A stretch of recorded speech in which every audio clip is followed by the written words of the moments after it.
Assalamualaikum warahmatullahi wabarakatuh. Sahabat misteri, cerita kali ini ada sebuah cerita yang dikisahkan oleh seorang laki-laki bernama Bagja. Dia berasal dari sebuah daerah di Jawa Barat. Bagja ini dulunya sempat menjadi seorang kaya raya dengan harta melimpah di desanya. Hingga suatu ketika, keanehan menimpa istri dan anaknya. Dan demi untuk menyelamatkan mereka, Bagja pun meninggalkan semua kekayaan yang dia miliki. Kini dia bertobat dengan menjadi seorang marbot sebuah masjid. Apa yang dialami Bagja? Kita ikuti kisah selengkapnya.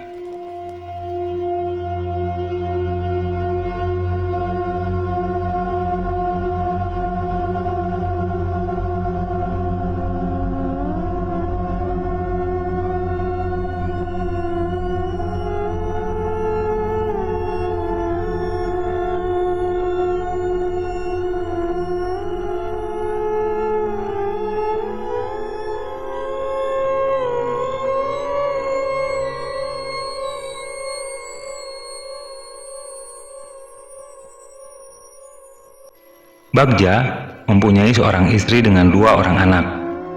Anak pertama laki-laki berusia 17 tahun dan anak kedua perempuan berusia 12 tahun.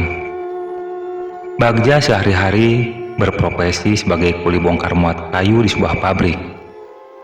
Bertahun-tahun semenjak menikah, Bagja menekuni profesi tersebut. Iis sang istri menerima keadaan suaminya yang hanya berpenghasilan pas-pasan. 2 tahun pernikahan, anak pertama mereka lahir, diberi nama Aldi. Dan 5 tahun kemudian, anak kedua yang perempuan lahir, diberi nama Balkis. Setelah dikaruniai 2 orang anak, perekonomian Bagja mulai mengalami kesulitan. Pengeluaran tidak seimbang dengan penghasilan yang dia dapat dari upah bongkar muat kayu. Bagja dan istri seringkali meminjam uang, gali lubang tutup lubang untuk memenuhi kebutuhan sehari-hari. Bagja pun seringkali termenung. Di malam hari, dia berpikir keras. Dia harus kerja apa lagi untuk menambah penghasilan. Saat berminggu-minggu dia seringkali termenung, memikirkan kesulitan perekonomiannya. Suatu malam dia bermimpi. Di dalam mimpinya, dia berada di sebuah padang rumput yang luas. Lalu dia didatangi seorang laki-laki tua berjubah hitam yang kontras sekali dengan pemandangan padang rumput di hadapannya. Laki-laki tua itu memegang sebuah tongkat berkepala ular, dan laki-laki itu berkata kepada Bagja, "Kamu menginginkan dunia, Bagja? Sediakan sesaji lengkap tiap malam Jumat. Simpan di sudut dapurmu. Jangan lupa Om Yang Jimbe yang kau simpan di lemari, letakkan di tengah sesaji."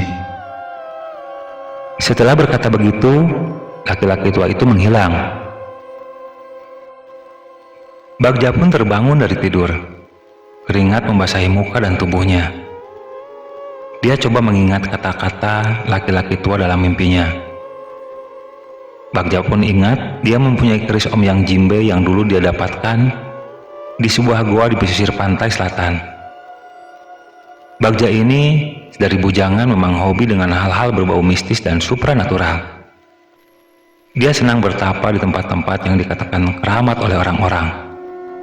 Tapi semenjak menikah, dia berhenti melakukan hobinya itu. Singkat cerita, karena penasaran dengan ucapan laki-laki di mimpinya, malam Jumat dia menyiapkan sesaji lengkap dengan kelapa hijau dan bekakar ayam.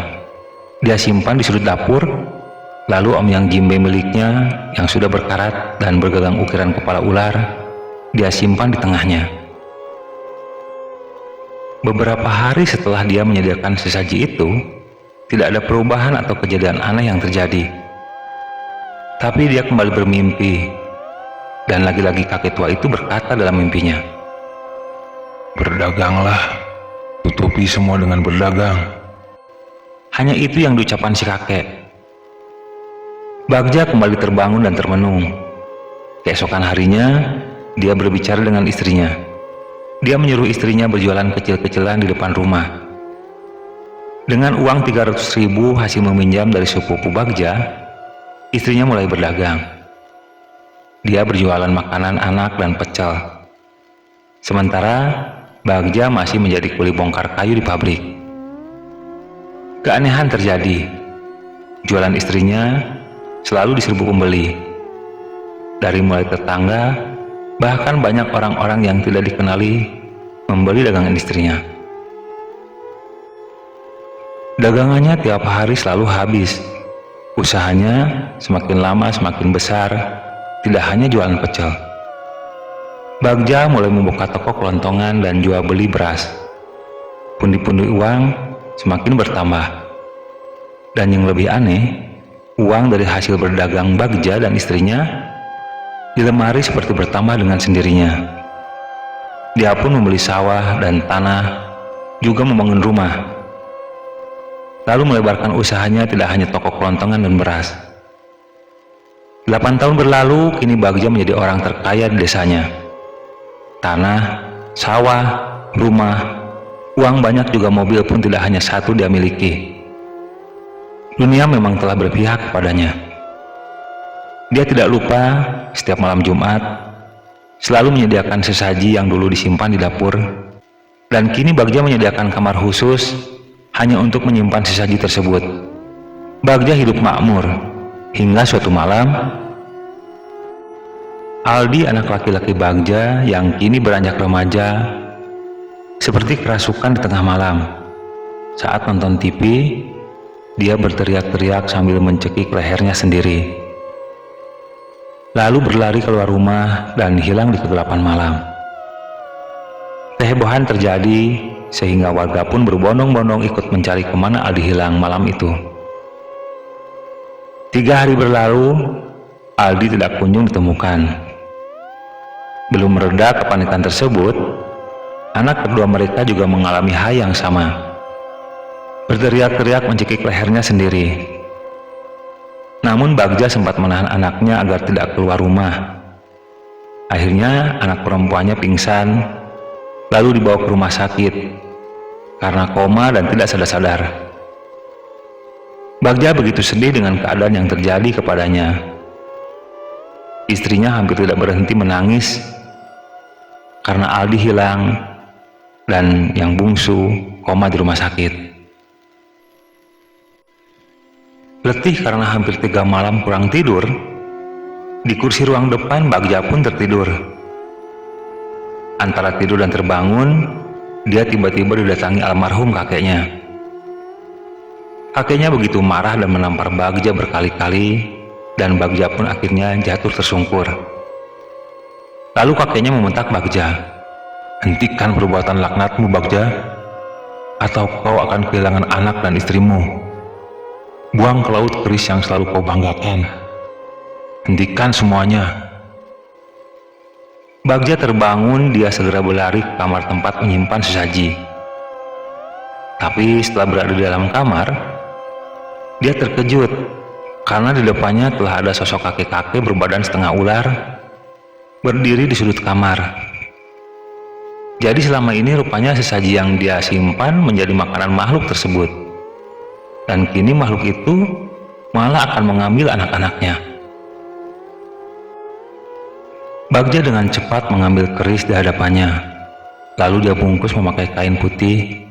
Terdengar makhluk itu berkata kepada Bagja, Jika itu yang kau pilih, aku akan mengambil kembali duniamu. Lalu makhluk itu menghilang.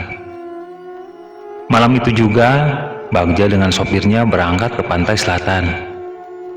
Dia membuang keris Om Yang Jimbe ke tengah laut. Dia rela kehilangan semua hartanya, asalkan jangan kehilangan keluarganya. Keesokan harinya, Aldi ditemukan seorang warga sedang duduk terkulai lemas di dekat rumpun bambu di belakang rumah Bagja. Bagja segera membawa Aldi ke rumah sakit untuk mendapatkan perawatan. Sementara anak bungsunya mulai sadar. 6 bulan kemudian, Bagja mulai menjual aset-asetnya dari mulai tanah, sawah, dan mobil. Uangnya dia sumbangkan dan rumah mewahnya pun dijual. Kini Bagja hidup sederhana sebagai marbot masjid dan istrinya berjualan kerudung. Dia rela digunjing orang dengan kata-kata bangkrut dan sebagainya.